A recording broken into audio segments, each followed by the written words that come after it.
en leur inculquant la haine pour être bien sûr que cette haine va passer à la génération suivante. Toute ma famille est partie en Israël du Maroc. J'y étais au moins une dizaine de fois. J'ai vécu avec eux. Donc, dans la petite classe moyenne, je connais leurs problèmes, je parle assez bien l'hébreu pour comprendre ce qui se passe. Parce que alors là, pour inculquer la haine, je pense qu'il n'y a pas mieux que les Israéliens pour inculquer la haine.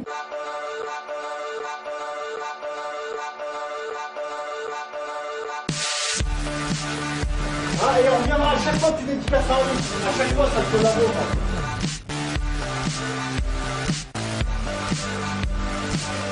Eh, les capots pendant la Shoah, ils n'avaient pas le choix. Toi, t'as le choix, espèce de...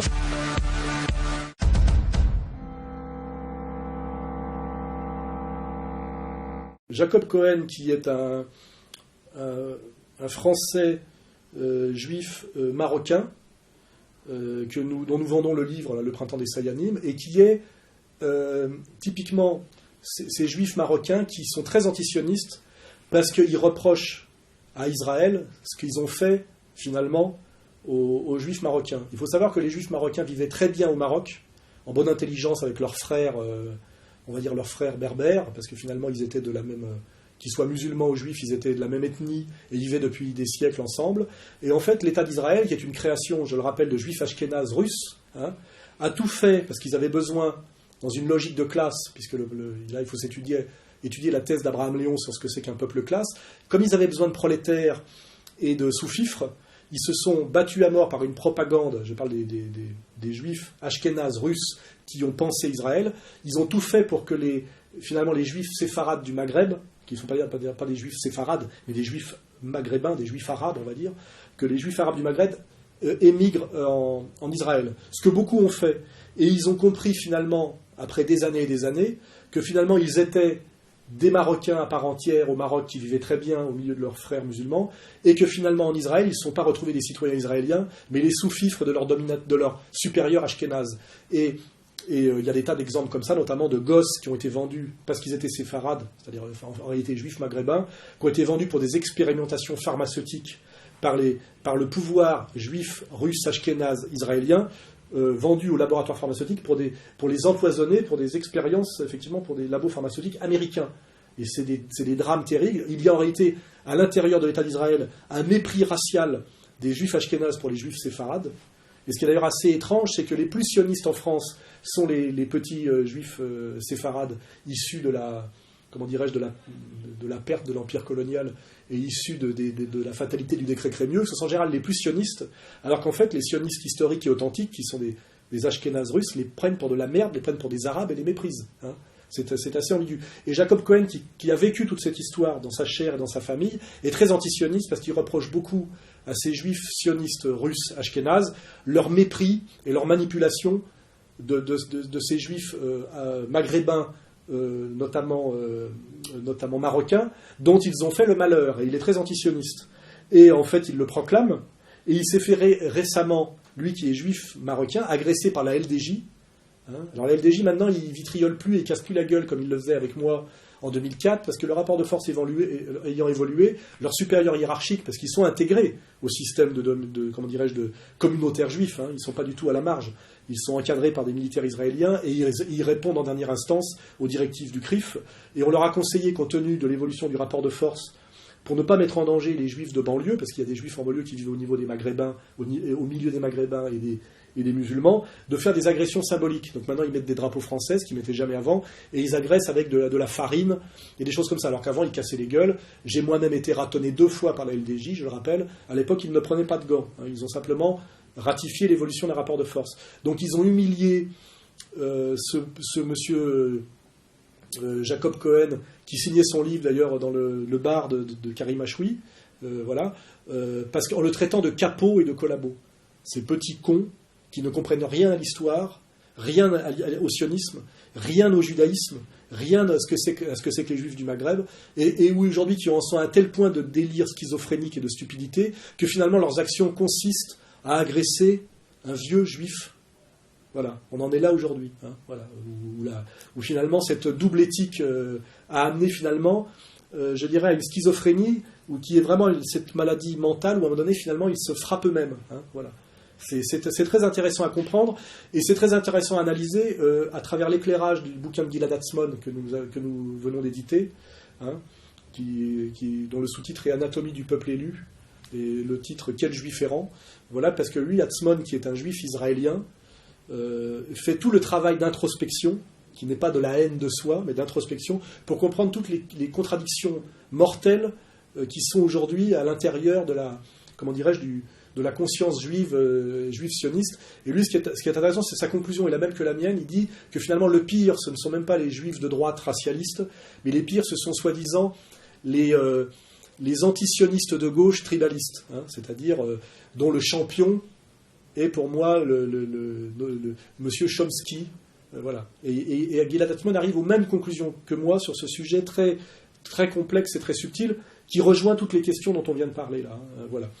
Donc, soutien à Jacob Cohen, dont nous vendons le bouquin Le Printemps des Saganim, que les petits jeunes de la LDJ, qui sont très souvent d'ailleurs des juifs arabes de la petite bourgeoisie, se posent des questions sur à quoi mène finalement leur combat, qui consiste finalement à aller brutaliser des vieux juifs, quand même assez catastrophique quand une communauté finit par se découvrir que son ennemi est elle-même, hein.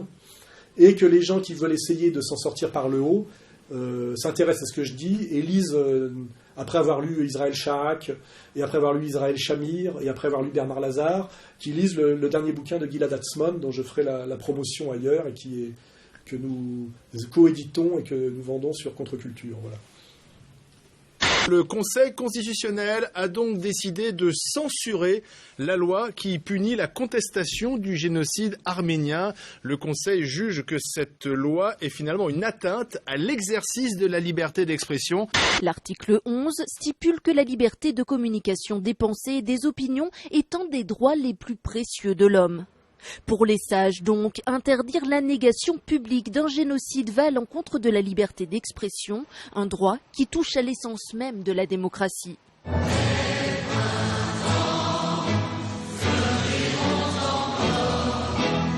Donc, comme on s'y attendait, et comme le redoutait Sarkozy, qui a voulu faire passer une loi d'interdiction, de négation d'un génocide de personne en France n'a rien à foutre, dont les Français ne sont pas partie prenante et qui nous mettait à dos la Turquie inutilement, qui était non pas cette reconnaissance du génocide arménien, mais le fait que la négation du génocide arménien était punie en France de prison, j'avais dit prison avec sursis, non, c'est prison ferme, 1 an de prison ferme et 45 000 € d'amende, ce qui était absurde.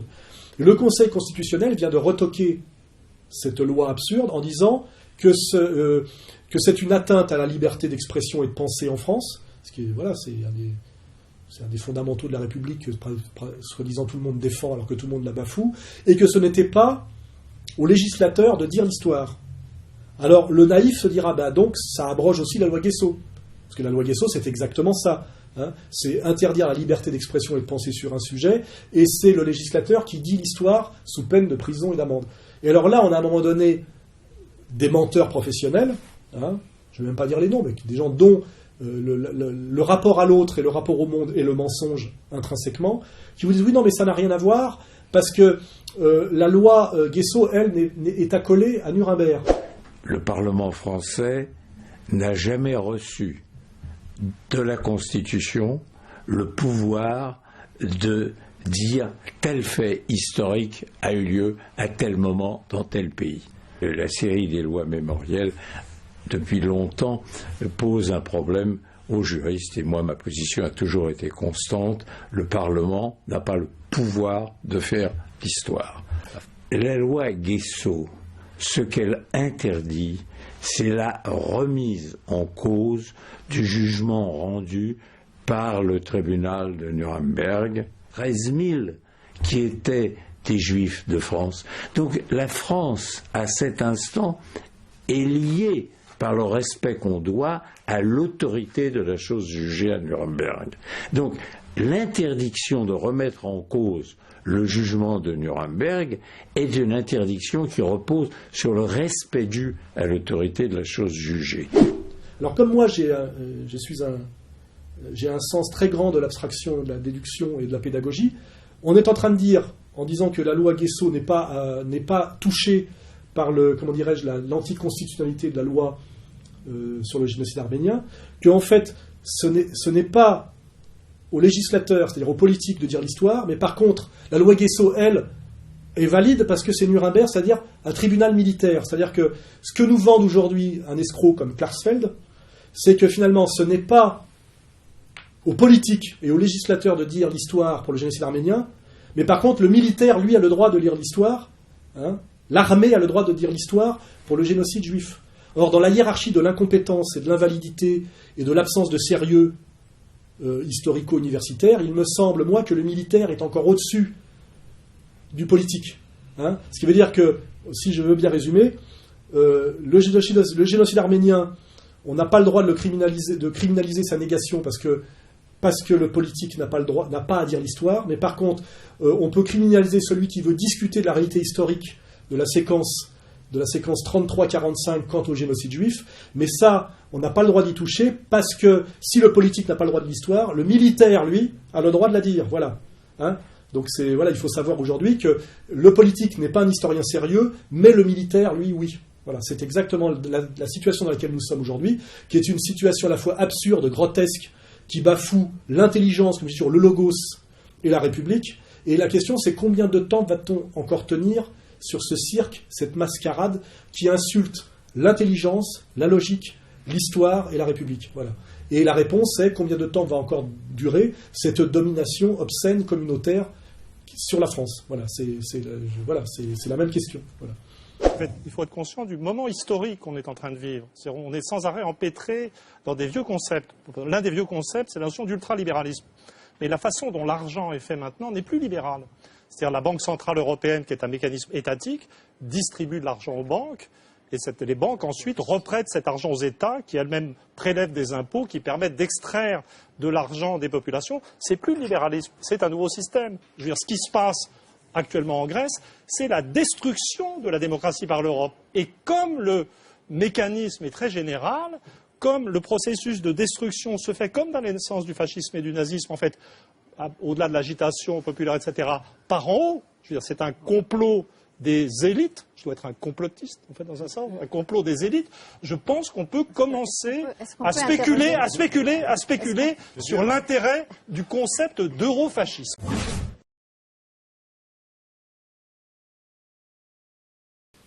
Alors Todd, là c'est bien parce qu'on change un peu de sujet, est un des meilleurs analystes et un des plus courageux sur le côté dévastateur sur le plan social du processus mondialiste dont l'Union européenne est un des vecteurs et un des relais, et un qui ose de façon la plus courageuse à l'intérieur des médias, parce que je fais largement aussi bien que lui, mais moi en dehors, j'en ai été chassé.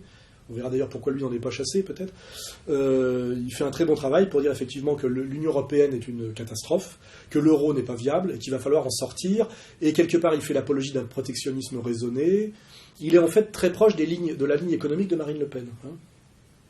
Là où il s'arrête à un moment donné, c'est quand il dit que le responsable de tout ce processus impérial, antisocial, profondément destructeur, il met systématiquement tout sur le dos de l'Allemagne.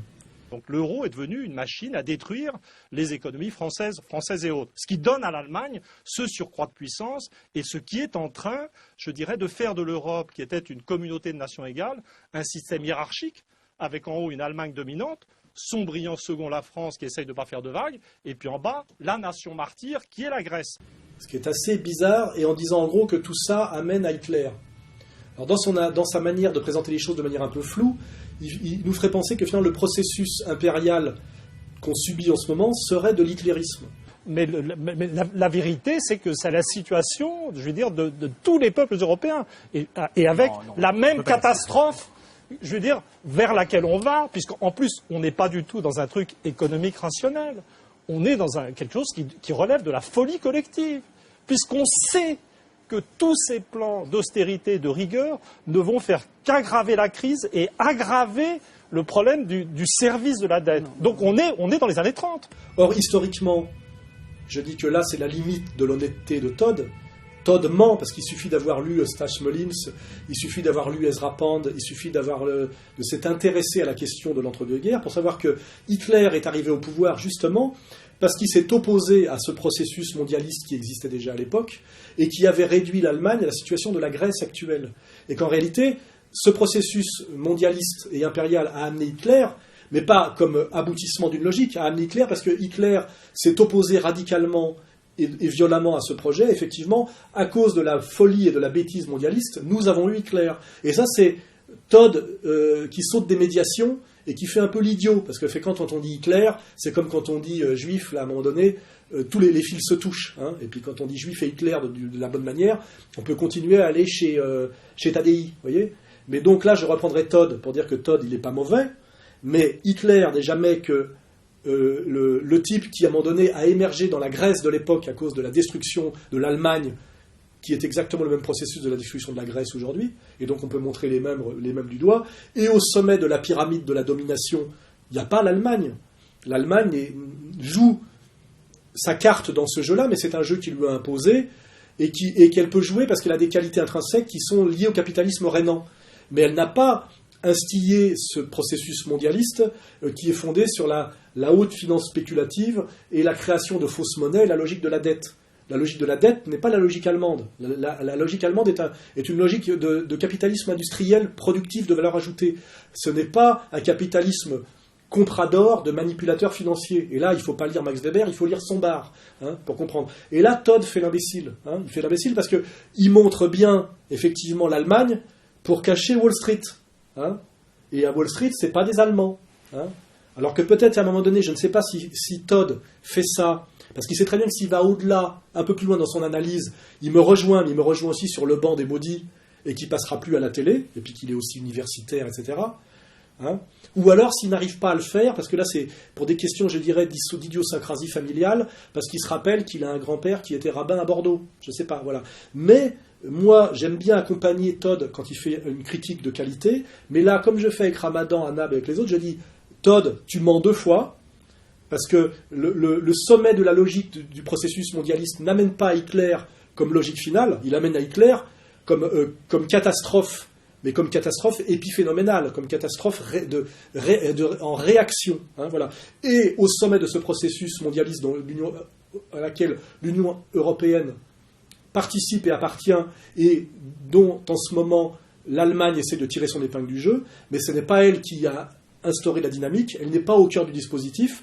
Au cœur de ce dispositif et de cette dynamique, il y a Wall Street, c'est-à-dire la City et Wall Street, c'est-à-dire non pas le capitalisme entrepreneurial, industriel, productif de valeur ajoutée qui incarne le capitalisme rénan allemand, mais bien le capitalisme comprador hautement spéculatif, financier, basé sur l'argent-dette et la fausse monnaie et l'usure au sens le plus radical du terme, qui est cette logique anglo-américaine City de Wall Street et qui ne touche pas la communauté allemande. Hein. Voilà. Donc, Todd, c'est bien, tu peux encore un peu enfumer ceux qui ne sont pas tout à fait au niveau, mais moi, je fais le même boulot qu'avec Michéa. Comme on m'a dit récemment, on m'a dit Michéa, il vise bien, mais il ne tire pas. Oui, c'est vrai, à un moment donné, il faut viser, puis il faut tirer. Et puis, Todd, il vise bien, sauf qu'à un moment donné, il faut viser dans une certaine direction, là, d'un seul coup, hop, la trajectoire dévie. Donc moi, mon boulot, c'est de vous ramener dans le droit chemin. Allez jusqu'au bout de votre analyse, jusqu'au bout de la logique. Pour ça, il y a 2 choses. Il y a la morale et le logos. La logique jusqu'au bout et la saine morale universaliste. Cette logique et cette morale vous obligent, si vous ne voulez pas trahir votre propre démarche, c'est-à-dire avec des clairs traîtres, à aller jusqu'au bout, et jusqu'au bout, il n'y a pas l'Allemagne et il n'y a pas Hitler. Hein.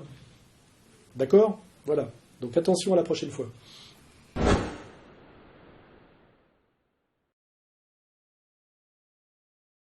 Oui, alors, pour élargir effectivement sur le sujet, on voit bien que la lutte des classes est toujours aussi vivante qu'avant. On nous avait vendu la fin de la lutte des classes avec la fin de l'histoire, le déconstructionnisme, enfin tout le monde y était allé un peu de sa petite touche qui correspond à l'effondrement de l'URSS, etc. C'est pas parce que le socialisme réel s'est effondré qu'il a aboli l'analyse de classe très pertinente qu'a fait Karl Marx. Hein. On voit très bien que la lutte des classes est plus vivace que jamais, puisque la violence sociale est plus vivante que jamais, les richesses sont plus que jamais mal partagées, comme l'explique très bien Todd, et comme s'en réjouit profondément pour des raisons confessionnelles M. Attali. Hein. Mais il faut aujourd'hui réactualiser la lutte des classes. On voit bien qu'aujourd'hui, nous avons une lutte des classes mondiale entre des prédateurs nomades et des sédentaires productifs. Et nous sommes bien dans un combat de sédentaires productifs contre nomades prédateurs. Et il faut bien comprendre que pour être productif, en réalité, si on comprend bien ce que c'est que la logique de la production selon les critères marxistes, il faut être sédentaire. Pour produire, il faut être enraciné. Le nomade ne produit rien. Il produit de l'échange, il peut produire de la manipulation, il peut produire de la dynamique, à la limite, mais il ne peut pas produire. Pour produire, il faut être fixé. Voilà. On ne produit pas ni des pommes de terre, ni des voitures en prenant des avions, comme M. Attali, ou même d'ailleurs comme M. Ramadan. Et nous sommes bien dans une logique, là, aujourd'hui, de ce qu'on appelle finalement le pouvoir de la communauté internationale, qui sont les gens qui appartiennent à la communauté de ceux qui existent à l'international, c'est-à-dire les déracinés cosmopolites du haut, c'est-à-dire l'hyperclasse. Et eux sont intrinsèquement les bénéficiaires de la lutte des classes, ceux finalement qui instillent aujourd'hui l'oppression de classe, et qui sont finalement les gagnants de la lutte des classes, et les perdants de la lutte des classes sont tous les enracinés du monde entier, c'est-à-dire tous les sédentaires du monde entier, qu'ils soient d'ailleurs du tiers-monde, de France, etc. C'est-à-dire les producteurs. Et il faut bien rappeler que pour être producteur, il faut être enraciné, et que finalement le statut du nomade, ce qui explique peut-être la vision du monde de Bernard-Henri Lévy, le nomade est intrinsèquement un parasite. Intrinsèquement un parasite, au sens marxiste du terme, c'est-à-dire c'est un non productif. Il peut être au mieux intermédiaire.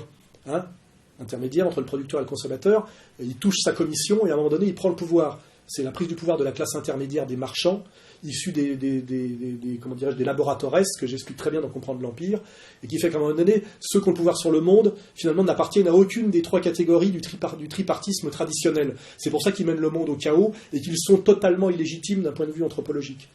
Là, j'emploie des concepts qui dépassent un peu les capacités d'Emmanuel Todd, mais c'est pas grave, il peut essayer d'y accéder, ou de Michel Onfray, disons. Il faut qu'il travaille encore un peu, voilà. Et aujourd'hui, la lutte des classes, elle est celle-là. C'est la lutte des classes au niveau mondial, des prédateurs nomades, qu'on peut appeler aussi cosmopolites, contre les producteurs sédentaires. Et en général, il y a une solidarité universaliste des producteurs sédentaires contre une solidarité de ce tout petit nombre de prédateurs nomades qu'on appelle aujourd'hui la mentalité cosmopolite, qu'on appelle la communauté internationale. C'est-à-dire quand on dit la réaction de la communauté internationale, les intérêts de la communauté internationale, il faut le prendre au sens littéral du terme. Quelle est la communauté internationale ? Quelle est la communauté qui incarne l'international ? Quelle est la communauté qui est présente, elle et elle seule, à l'international, c'est-à-dire présente dans tous les pays, et qui est systématiquement, non pas du côté des producteurs, mais au niveau de la superstructure, c'est-à-dire, on va le dire, des exploitants, des parasites, ou peut-être au mieux des dynamiseurs d'économie, quand on peut leur trouver à la marge un intérêt sur le plan de la production. Et ça, c'est la lutte des classes actuelles. Elle explique tout ce qui se passe en ce moment. Elle explique tous les positionnements.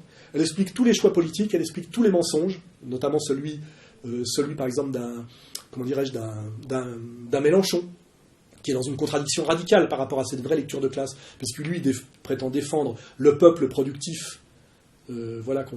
Et pourquoi normalement un immigrationniste, qui est un type qui fait l'apologie du nomadisme, est forcément un traître et un ennemi des producteurs. Il n'y a de producteurs que le sédentaire, il faut bien le comprendre. Et le nomadisme amène naturellement au parasitisme. Ça peut être le parasitisme violent, comment dirais-je, des prédateurs nomades de type comme les Huns, comme certaines hordes somaliennes aujourd'hui, on voit très bien. Et puis derrière, il y a l'éternel producteur enraciné qui a fait que la société humaine a muté à un moment donné, comment dirais-je, du chasseur-cueilleur à l'agriculteur, c'est le début de la sédentarisation, et du vrai producteur, avec le début de l'artisanat, etc., etc. Et éternellement, quand on est de gauche, sinon on n'est pas de gauche, on doit être du côté du sédentaire producteur, contre son ennemi historique, héréditaire et actuel, qui est le nomade parasite exploiteur.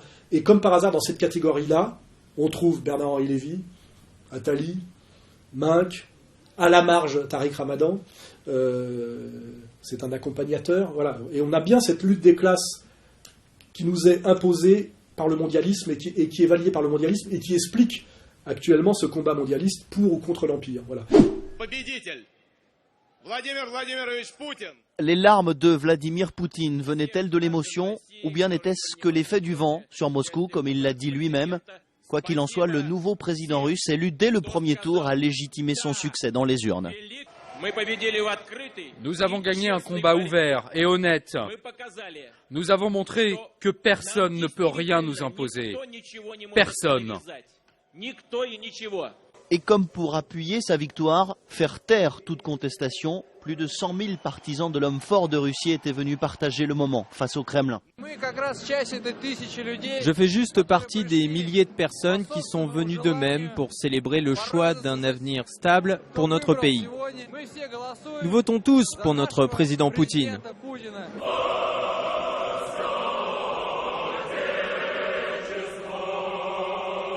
Voilà, Poutine a été élu par les sédentaires producteurs, vous voyez, et qui le détestent, hein, les prédateurs nomades, hein, qui lui ont mis dans la gueule, notamment, il y a un truc très symbolique, l'ancien champion d'échecs, Kasparov, qui est typiquement un type de l'hyperclasse, un type un bénéficiaire de la mondialisation et un homme mondial, ce qui d'ailleurs n'empêche pas que ce soit un homme très intelligent. Il a la haine de Poutine, alors que Poutine défend par excellence, et c'est pour ça qu'il est légitime et qu'il a été réélu au premier tour avec 62-63% des voix, parce qu'il défend le sédentaire producteur russe, et que c'est parfaitement identifié par les Russes, et que malgré tout ce qu'on peut lui reprocher, qui à mon avis les impératifs de la réelle politique, il faut bien qu'il s'appuie sur quelque chose pour avoir le pouvoir, il s'appuie sur l'armée et sur l'appareil de production. Donc il contrôle effectivement, par sa domination du militaire et du policier, l'oligarchie productive russe, à condition qu'en dernière instance, elle rapporte à la Russie. Donc sa position est une position assez saine, qui rejoint un peu la position maoïste de Mao, du Mao des années 50, pas de la révolution culturelle d'avant. Elle est totalement défendable en tant que marxiste, la position comment dirais-je, de Poutine. Et je pense d'ailleurs qu'un type comme Douguin dit exactement ce que je dis avec d'autres outils eurasiatiques, des outils un peu légèrement différents pris à la tradition. Il dit exactement la même chose pour ce qui est de légitimer Poutine comme chef d'État légitime et en dernière instance bon pour son peuple. Hein. Et le peuple, c'est toujours les sédentaires producteurs. Hein. C'est pas ceux qui font que passer, c'est pas les nomades et les nomades parasites. Donc les nomades parasites qui ont manipulé les révolutions colorées, dont un des archétypes est Soros. Soros, nomade parasite typique, qui dans un monde traditionnel n'aurait pas le droit d'exister, serait en prison. Hein. Dans la monarchie française de nos rois très catholiques, il serait dans une fillette. Hein. Il aurait été chassé par Saint-Louis, il faut bien comprendre. Mais lui, je comprends qu'il déteste Poutine, parce que Poutine, remettant en place au cœur de la Russie l'intérêt du sédentaire producteur, hein, c'est-à-dire du russe qui travaille, effectivement, il agace et il gêne au niveau du business et au niveau de la domination un Soros qui est un nomade parasite. Donc la bande à Soros se venge en instrumentalisant les étudiants idiots, en mettant de l'argent, comme le font les Qataris en banlieue aujourd'hui, sur un autre critère. Soros le fait sur les droits de l'homme et la société ouverte, en s'appuyant sur les travaux de cette philosophe anglais qui vient des maths et de la logique. Donc c'est toujours les plus nuls, hein. C'est pas Wittgenstein, c'est l'autre, c'est Carnap, je sais pas quoi. Enfin, lui s'appuie sur les droits de l'homme et la société ouverte. Société ouverte veut dire nomadisme. Hein.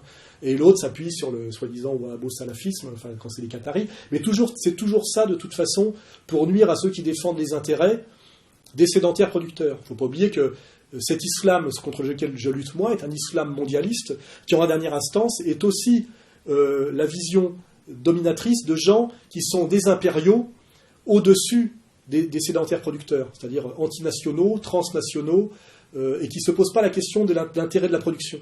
Hein, voilà, c'est parce que dès qu'on se pose la question de l'intérêt du producteur, notamment du producteur français musulman, on se retrouve avec Fils de France et Kamel Béchik. On ne se retrouve pas avec Ramadan. C'est assez facile à démontrer de façon pratique au niveau de la vie quotidienne, hein, au niveau des acquis sociaux, au niveau de la relation à l'autre. Je le dis bien, au niveau de la vie quotidienne. Hein, voilà, c'est ce qui est bon pour les gens, les petites gens, au niveau de leur vie quotidienne. Le reste, c'est de l'enfumage, que ce soit l'enfumage conceptuel de BHL, l'enfumage conceptuel de Ramadan, ou l'enfumage conceptuel de Soros, ou même un certain enfumage soi-disant théologico-islamique qu'on ira chercher chez le supérieur hiérarchique de Ramadan, qui, je vous signale, est le prêcheur numéro 1 de Al Jazeera, c'est lui qui a décrété la fatwa, qui a permis la mise à mort de Kadhafi, en criant Allah Akbar. Kadhafi, qui était, lui, le grand protecteur des sédentaires producteurs d'Afrique. Hein, voilà. Donc tout ça est totalement cohérent et incontournable. Et pour ça, aujourd'hui, pour me contrer, il faut en arriver pratiquement à faire tuer des petits-enfants à la sortie des écoles pour me faire fermer ma gueule, parce que j'ai tellement raison que je vois plus d'autres moyens. Voilà.